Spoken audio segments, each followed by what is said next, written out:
All right, so this is for the accepted students to Duquesne University 2023 summer and 2023 fall.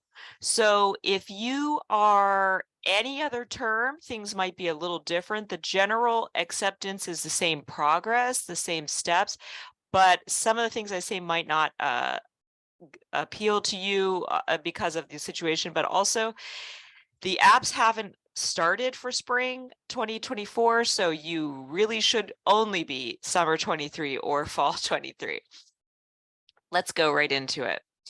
So congratulations on your acceptance, first of all, to Duquesne University. We're excited to have you coming to our campus. So these next steps are so important to getting you here. It's really great to be accepted and it's a really exciting time, but there's so many next steps that international students need to do to get registered and to get here to the United States. So let's talk about them. We're going to be talking about enrollment, your account access and multipass, campus life and housing, your final documents and forms, and your arrival to campus orientation and tuition. So I know you probably get emails from me already. The reason you get emails is because I get a ton of emails from you all asking questions, and a lot of this presentation is created from the questions that I get. So trying to be preemptive and answer those questions. So do pay close attention. But if you have specific questions about your case, you can email me directly. So let's talk about enrollment. Well, here are some tools to help you. I mentioned that this is recorded and we're going to post it to our YouTube channel. What I'm talking about is this at International DUQ. So there are a ton of webinars. I do webinars basically every other week, and they are on our YouTube channel. So useful. Sometimes they have guests that help discuss their area of expertise. We also have a very active Instagram, so you can also follow that to see what is going on, and the Facebook as well. But I really recommend this YouTube channel because it has all of our webinars and a lot of great information for you. I could share out this PowerPoint. There's also a lot of interesting information about student organizations, the city of Pittsburgh, where we're located, etc., that you can check out as well to learn more about Duquesne and your new community. All right, getting right into the next steps. So I want to explain the deposit clearly so everyone can understand. I get a lot of questions about the deposit. So the deposit holds your place at Duquesne University. The deposit allows you to register for classes. It allows you to sign up for housing. It is not required to do your I-20. So you do not need to deposit to do your I-20.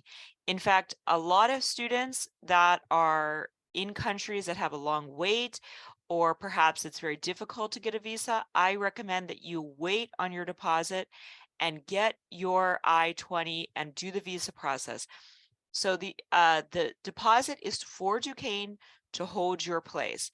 If you are coming to a time when it's close to the start of semester, you haven't been able to schedule your classes because you aren't deposited, you can reach out to me and I'll give you some personal advice based on your situation. But we do not require the deposit for the I-20. So if you're waiting to do the I-20 because you don't want to pay the deposit, that's not good. Do the I-20, go through the visa process, then deposit. Set up your multipass. So another thing that we get a lot of questions about. Multipass is required to get onto the immigration portal. The multipass is a multi-factor authentication that is used throughout all the platforms of Duquesne University. So you need to set this up first. It's in your acceptance letter, the D number's in your acceptance letter. This is the #1 step to be able to become a Duquesne student. You have to set up your multipass. If you have any problems, you should reach out to the help desk, and that's at help@duq.edu. Help@duq.edu. That's the IT help desk. I can't do anything if you run into issues in the IT part of the multipass. So that is where you need to reach out to IT. And I will also direct you there if you email me. But that's another step that you really need to do to be able to get your I-20, because you have to do the multipass to get onto the immigration portal. The next is to submit your financial documents and receive your I-20. Many of you, if you haven't uploaded your I-20 documents, have received emails from me, and you will continue to receive emails from me unless you indicate that you are no longer interested in Duquesne. We need to have these documents to process your I-20, and it is very, very wise of you to do that as soon as possible. It is not wise to wait to the last minute because it puts a lot of pressure on us. You can imagine all students wait to the last minute, so that makes the time longer to get your I-20 from us, and it makes it more stressful to arrange your interview with the consulate or embassy in your country because you need it immediately. And again, that is not a wise plan. Do it as soon as possible. So the financial documents, what do we need? We need your affidavit of support. So if someone else is paying for you, you need to fill out the affidavit of support and they have to sign it. And then we need the financial documents showing what the proof, the financial proof. And most of the time that is in the form of a bank statement with 6 months of validity, and that has to be recent bank documents. It can't be from 2 years ago. And that will be uploaded to your immigration portal along with your passport, and we could get you your I-20. The last tip is to check your Duquesne email regularly. You all, if you're accepted, have a Duquesne email. So that may surprise you. The Duquesne email is the same as your multipass login. So for example, my multipass login is souzas1 and my email is souzas1@duq.edu. So you all have a Duquesne email.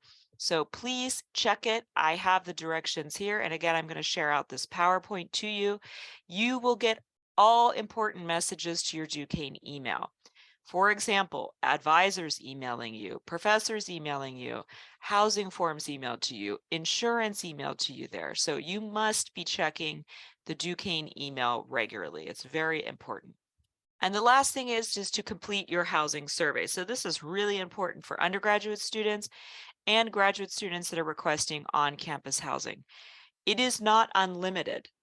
So you need to make sure you get your spot as early as possible, and that is connected to the deposit. So this is one of those situations where to be able to fill out the housing form, you do need to deposit.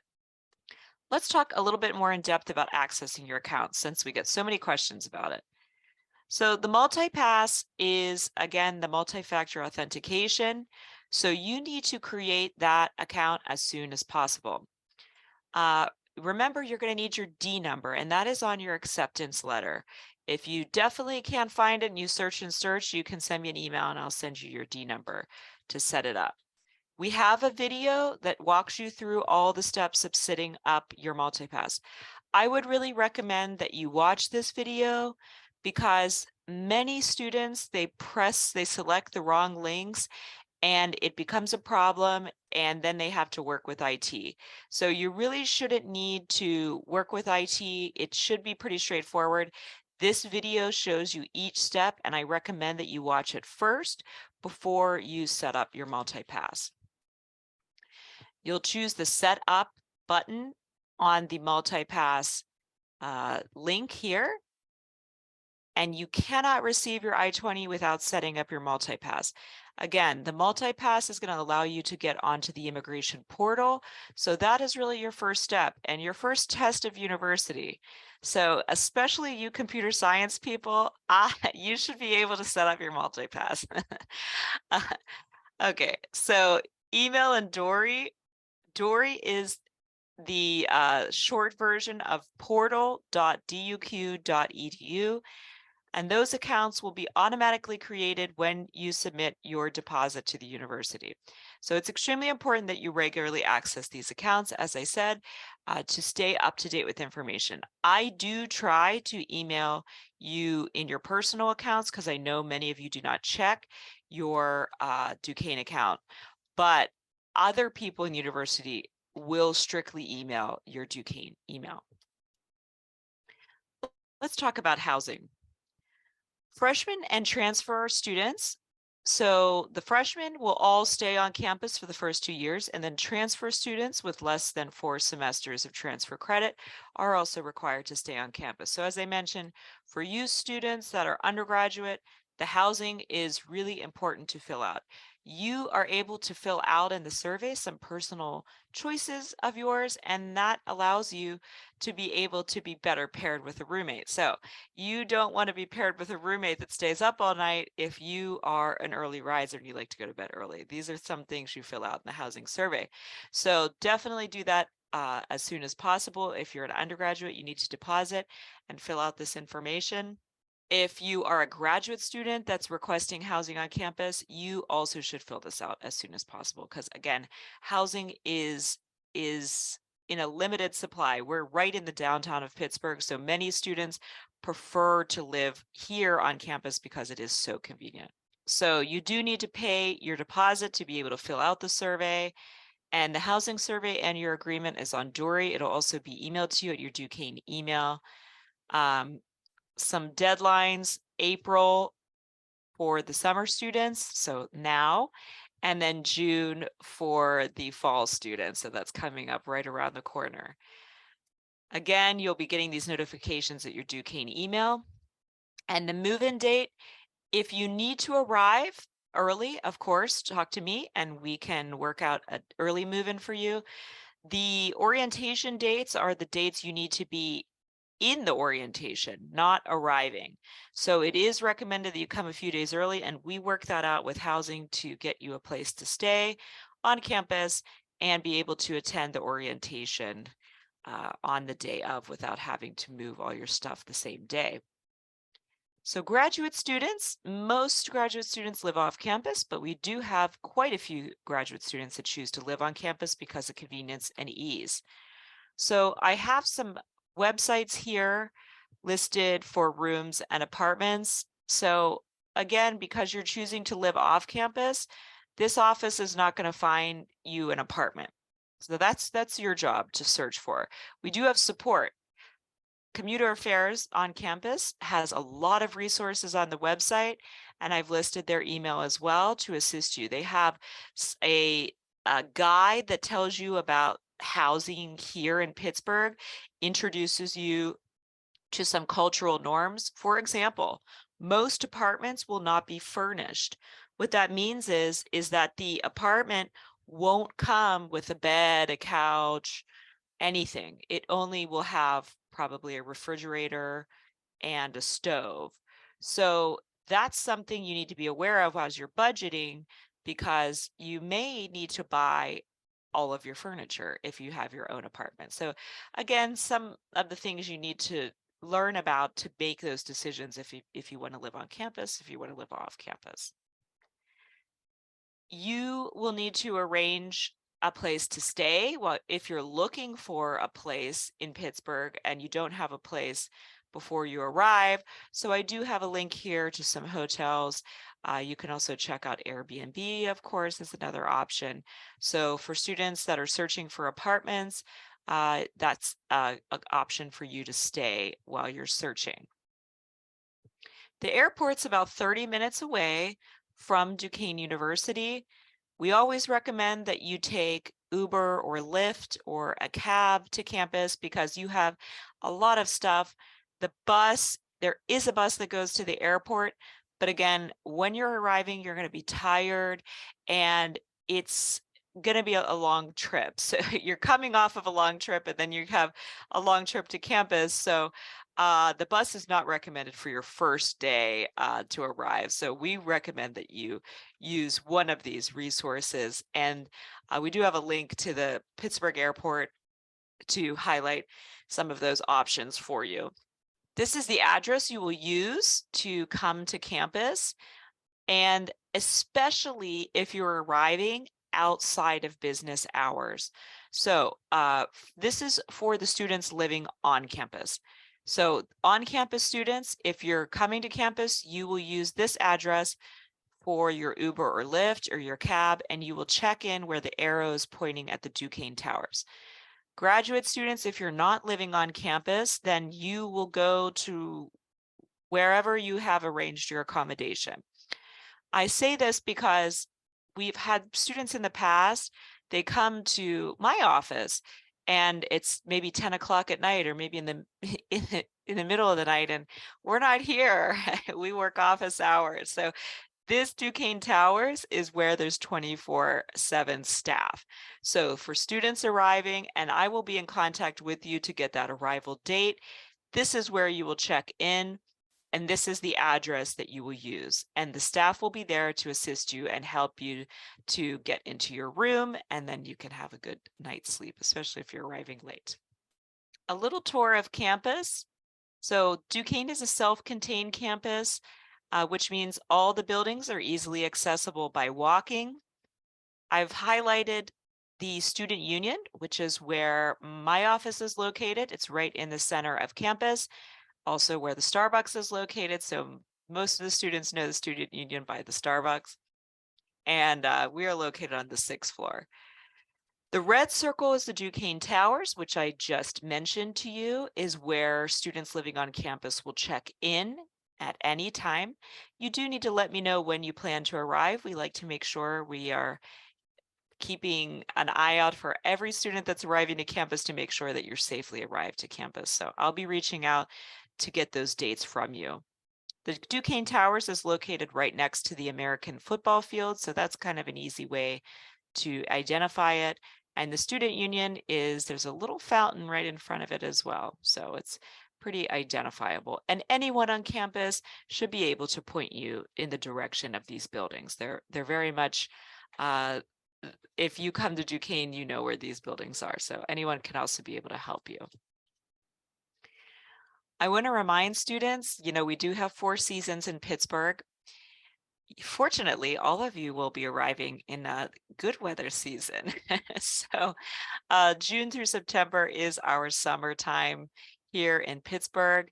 You can expect temperatures from about 28 degrees to 35, 36 degrees Celsius in the summer. We have a pretty warm summers here. Of course, rain is possible, so you might want to pack an umbrella just in case.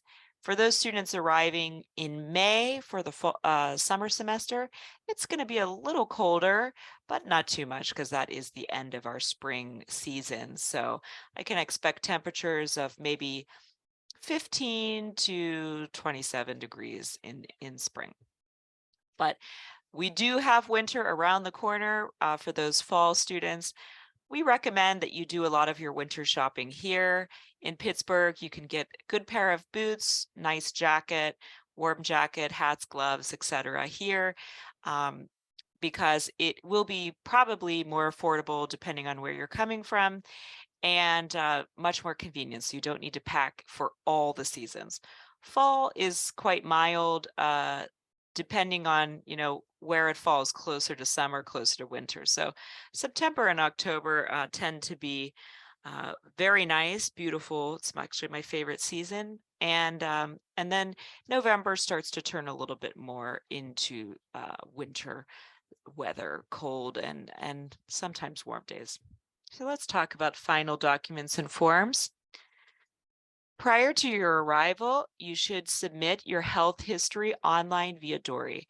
If you've deposited, our health services has reached out to you about this.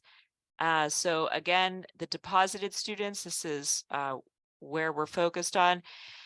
You will access this on your Dory, which is portal.duq.edu. portal.duq.edu.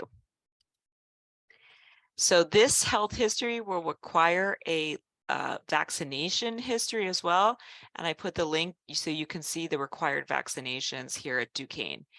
You should also bring your immunization forms with you, um, just in general as you travel, because when you travel internationally, if you have any type of healthcare emergency, it's great to have your health records so you're able to share that as you're getting treatment. I should also mention that the immunizations, if you do need certain immunizations, you can do them at Duquesne.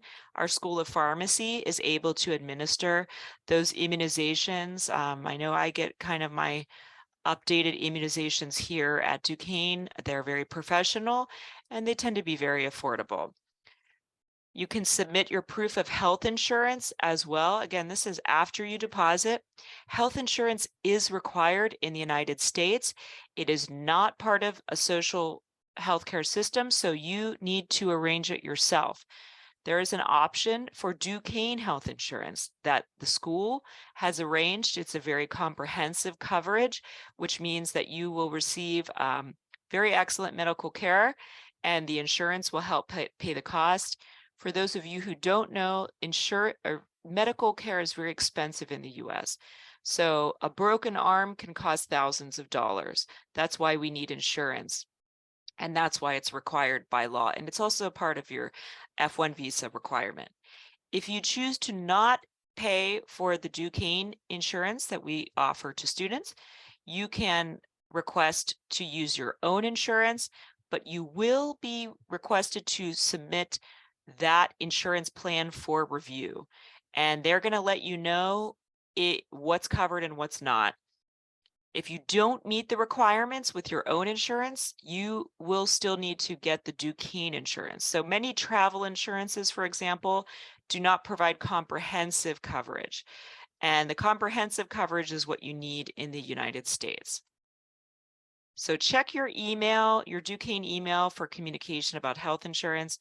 It's a really important, very important thing in the United States that's very different from your home country. So I understand you'll have questions about it. At orientation, we will also have a speaker to explain more about the health insurance in the United States and Duquesne's health insurance. You should also connect with your academic advisor to register with classes.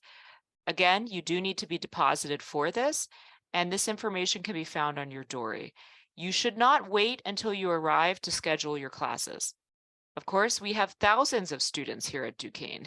So if you wait until you arrive, you might not get the classes that you need. At the graduate level, that looks a little bit different than the undergraduate level, but you do need to prepare. Don't wait to do all this stuff until you arrive. That's my best piece of advice. Plan early. You will be going through a lot of change when you arrive to campus. So having to do all of these things when you arrive is going to be very overwhelming. So do yourself a favor and do some of these things before you arrive, like your scheduling. You also need to obtain your official transcripts if required. So those students that are just finishing high school and they're coming in, they haven't received their final grades, that's who we're talking about. We need your official transcripts to make sure that you did in fact graduate.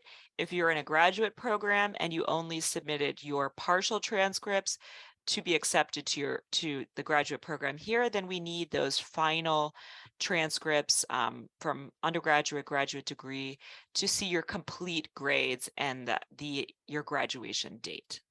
So these are important things that I always remind students to put in your carry-on luggage.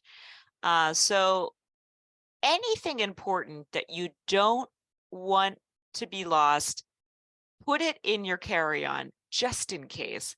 So again, those academic transcripts, if you need to bring them, put them in your carry-on. The health service requirements, your health records that are translated into English, some cash, because you will need $60 at least when you arrive. So cash is always recommended to have on you for various purposes. And your proof of health insurance, that should go in your wallet. And personal items. Always, always, always keep medication on your person. So on your carry-on bag, in your purse, in your backpack. Every year we have a student who packs their medication and that bag gets lost. And That is very nerve-wracking for students. It's very nerve-wracking for us. We don't want you to be stressed and your health to be in danger. So always, always put your medication in your carry-on luggage. Do not pack it just in case it gets lost.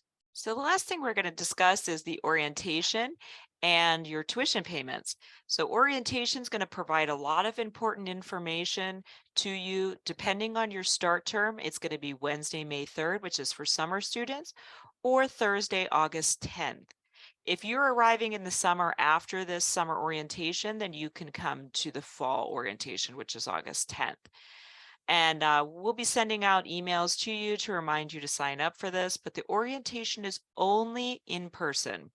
There can be some virtual components that you'll do later, but the orientation is only in person. So you cannot participate in orientation if you're arriving for the start of classes. You should see on your I-20 there are two dates. One is the start date and one is the session start date. You need to be here for the start date, which is your orientation. You'll be able to meet other students, our cultural ambassadors, who are Duquesne students that are helping to get you all situated here in Pittsburgh at Duquesne University. You'll learn about immigration, which is extremely important. You'll get to meet all of the staff here that is going to support you. We'll talk about class registration and all student services. So I mentioned also insurance is covered. So we talk about a lot of different topics. You're going to meet some different departments on campus, like health services, and get a tour of campus. So orientation, again, required. It's very important for international students to arrive early. There's so much you need to do. It's a little bit different than an American student. So again, plan accordingly. You do need to be here in person for that orientation date. And that is not the date you're going to be moving in. You need to move before that date so you're available on the day of orientation to attend in person. So for registration, you do need to be working with health services on your immunizations to be able to register for classes. I mentioned that when you deposit, Duquesne Health Services should reach out to you. Here is their email. And they'll be asking you to provide your proof of immunizations. If you're going to take some of the immunizations here at Duquesne, then you will let them know that, you'll discuss that, and they'll be able to lift the hold temporarily for you to register. But it is very important, this immunization is not something that's optional. It will prevent you from registering for classes during your time here at Duquesne if you do not provide your immunization proof. So if you do wait until the last minute to register, you can register with your advisor here when you're on campus. But again, I don't recommend that. I really recommend you trying to work with your advisor before you get here. The Friday of your first week of classes is the last day to change your schedule. If you have any issue with a class and you need to change it, it has to be done by that Friday of your first week of classes. So basically, you'll get to go to at least one of the classes. And if there's an issue, you will be able to change by that Friday of the last week of classes. After that, no changes. So you have to do that immediately. And you can work with your advisor on that. You also need to pay your bill by that same day, which is the Friday of your first week of classes. So it's best to have a plan arranged before you arrive on how you're going to pay for your tuition. You are able to register for a payment plan, and that means that you spread out the payments of your tuition and housing over several months in the semester. So maybe 4 or 5 months you'll be paying instead of one payment. Do remember that payment of your tuition is a requirement of your F1 visa. It is not possible to have an F1 visa and not pay your tuition. So you need to have a plan in place to be able to make that payment when you arrive here on campus. And there are several options available to you when you check out the payment page. As I mentioned, you can sign up for the payment plan, which is $35 a semester extra to sign up for that plan. It does spread it over several months, and many students find this to be convenient, and they end up choosing this option. You can access the CashNet payment plan through your Dory account.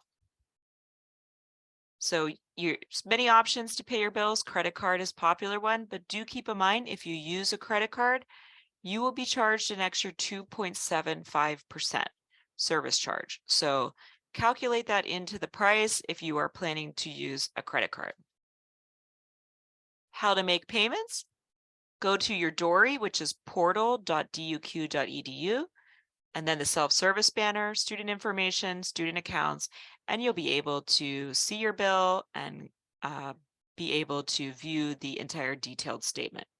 You also can use Flywire, which is an international payment method that is facilitating exchange rates and so on from your home currency to United States. So again, that payment deadline is the first week of classes. So you need to be prepared to have the payment complete.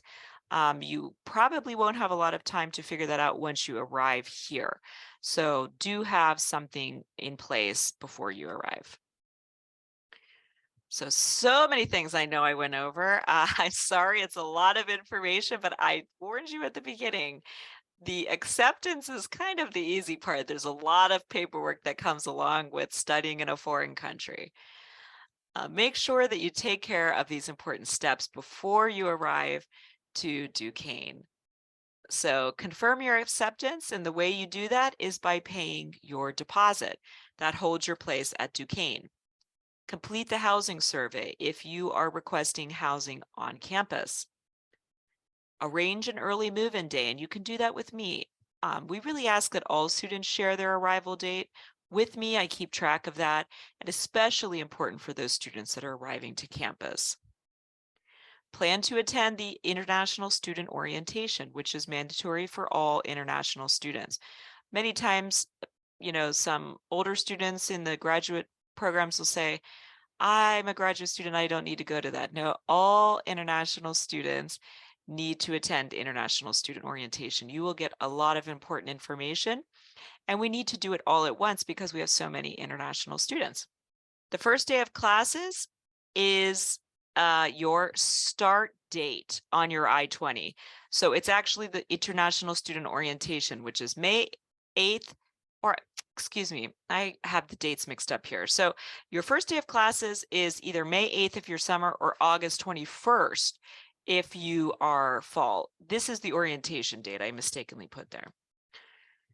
Tuition payment is due the Friday of your first week of classes. So do have a plan in place to be able to make that payment. We are able to assist you, but we cannot facilitate any banking. I don't have access to all the banks in the world. So a lot of this is going to have to be on you. We can facilitate it on our Duquesne side, but that's about it. So our Duquesne culture ambassadors will be at the orientation. They are a great resource for you. I just have some bios of some of the students here. They are helpful to get you acquainted to Duquesne, to know some familiar faces here when you arrive. Some of them are international students, some of them are American students, and they are just here to make you feel welcome to Duquesne. So I put my information here, my personal email, souza.s1@duquesne, duq.edu, and then we have the international admissions email. So just kind of a little insight into how our office works. You don't need to email me and Intel Admissions. I will get the email from Intel Admissions if you send it there. Many times I see students email everyone, and it actually just takes us a lot longer to respond to your request because you've now sent it to 3 different people. So if it's Intel Admissions and it's something I need to handle, I will get the email. If you want to send it to me personally, you are also welcome to, but do not send it to Intel Admissions if you send it to me personally, because that will just be asking several different people to do the same work. So that helps us a lot if you only send it to one email. And that includes Mike. I know a lot of you email Mike. So if you're emailing Mike, you don't need to email me or Intel Admissions. We're all taking care of it. We work in the same office, okay?